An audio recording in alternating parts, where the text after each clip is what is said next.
is that which is pleasurable to your senses. That which is not likable is called that which is painful to your senses. That which is painful to your eyes, to your ears, you don't like this person's voice. The person itself is thrown out. The baby goes with the bath water just because the voice was a horse, And so our conclusions about dislikes are so strong.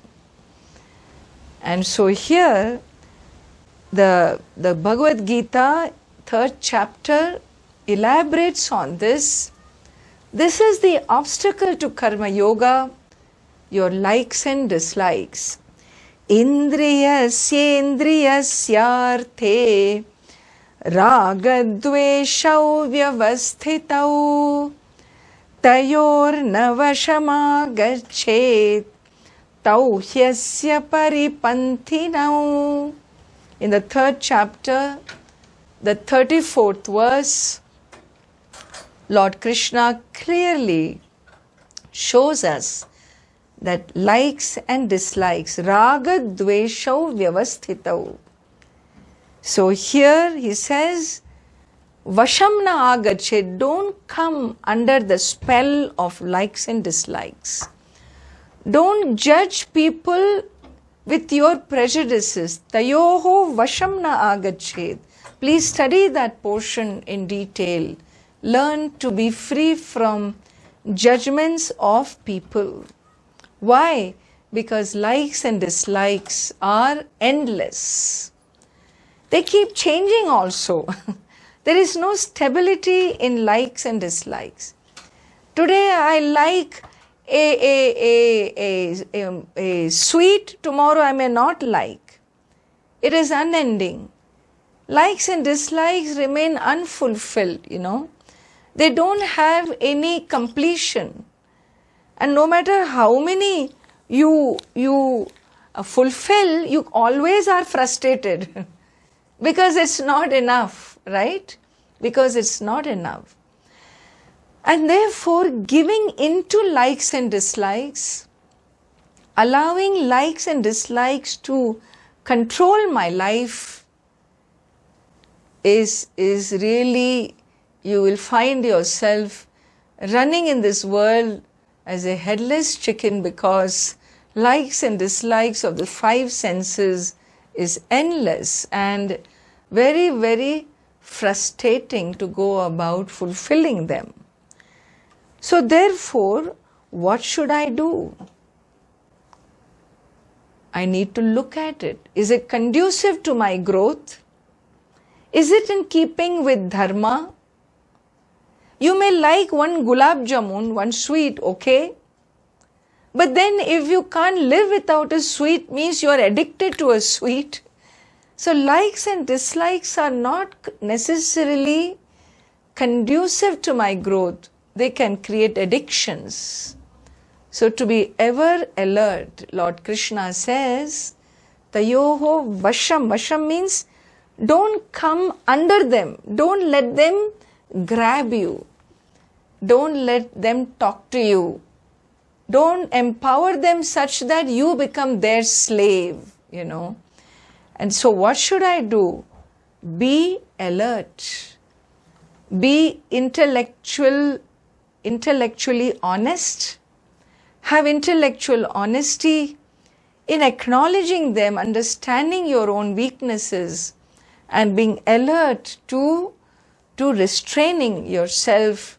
Life of discipline is important, and more than anything else, what helps me cross raga dveshas, what helps me ride over them without giving in to them, is my personal commitment to Swadharma. And therefore Swadharma is my backbone, is my strength. Swadharma, my own dharma, my own responsibilities, my own duties, gives me the strength. If this like is not in keeping with my duty, I will not take it up. Otherwise I'll become like Duryodhana. Do you know Duryodhana in Mahabharata? He was on the opposite party. He was opposite to Arjuna, the Pandavas. They were the adharmic, the wrong side people. And what was Duryodhana's problem? Duryodhana's problem was this. He told, Janami dharmam nachame pravrittihi. Janami adharmam nachame nivrittihi. I know what is right. Of course you know. Who does not know what is right? Even before you join school, you know what is right. If your little child, 2-year-old child, steals the chocolate of the 3-year-old kid, what happens? The 3-year-old is very upset. He stole my chocolate. What's wrong? He's your brother, he took it, okay. No, he stole. He did not ask my permission. That belonged to me.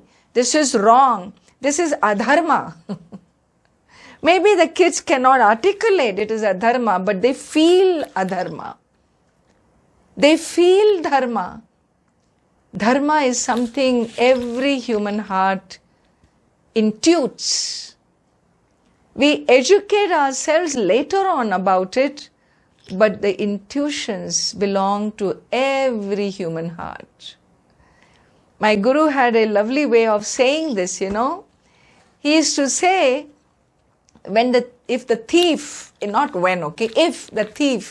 comes to this rich man's house and he knows that there is a treasury sitting there inside this wall, he has found out that much. And he, at gunpoint, he tells this owner, what? Where are the keys? Give me the keys. Where are the keys? And what is the next line? Next line is, tell me the truth. Hey, you are a thief. Why should he tell you the truth? Even the thief values truth, is it not? He also values truth. And interesting, his partner in crime is sitting out there, yeah? Sitting out there with the vehicle, so that as soon as he grabs the loot, the deal is they both will just dash off. Well, somehow he manages to grab the loot and shoots this man down and then dashes out the door, and he has to rush because unexpected death has happened. He takes his bag of gold or wealth and then throws it in the car before he can jump in. And in the meanwhile, you know what happened? That partner, he starts the car and takes off without him.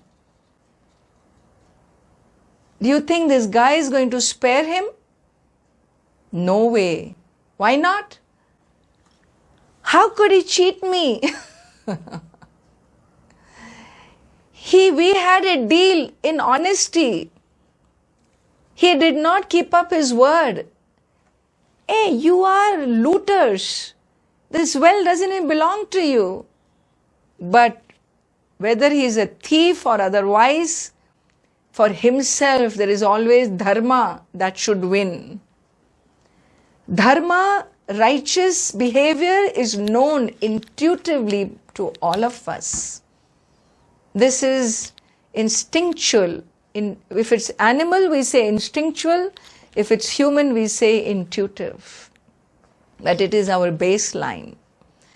And therefore, Duryodhana declaring, Janami dharmam nachame pravritti. He says, I know dharma, but you know what? I'm not attracted to it. I'm not drawn to dharma. This is a problem for many people. They think dharma is insipid. Insipid means it's tasteless. It is nirgunam. It has no masala. The masala, the Indian spice, comes in life only when the villain comes. Only when violations come. And so, he says, Janami adharmam nacha me nivrittihi. I know what is wrong and I don't know how to withdraw from it. I'm compelled by the wrong and I am not attracted to the right.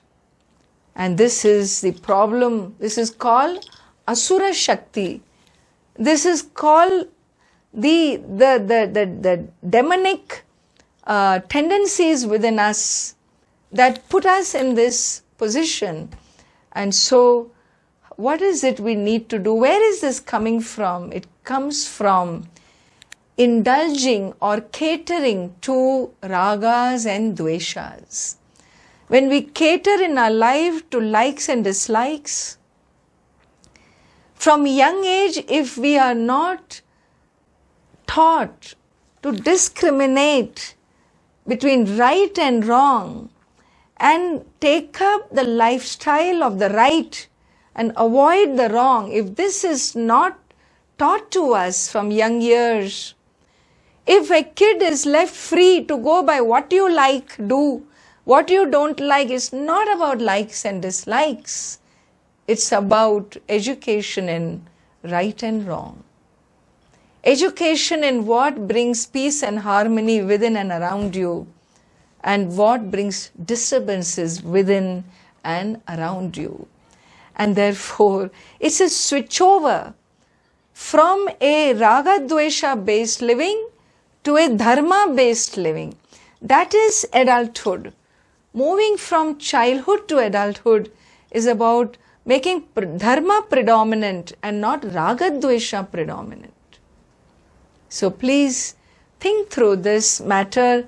It is the key of Bhagavad Gita's answer, an important key that helps us contain likes and dislikes and help us bring forward Dharma as the guiding force of our life.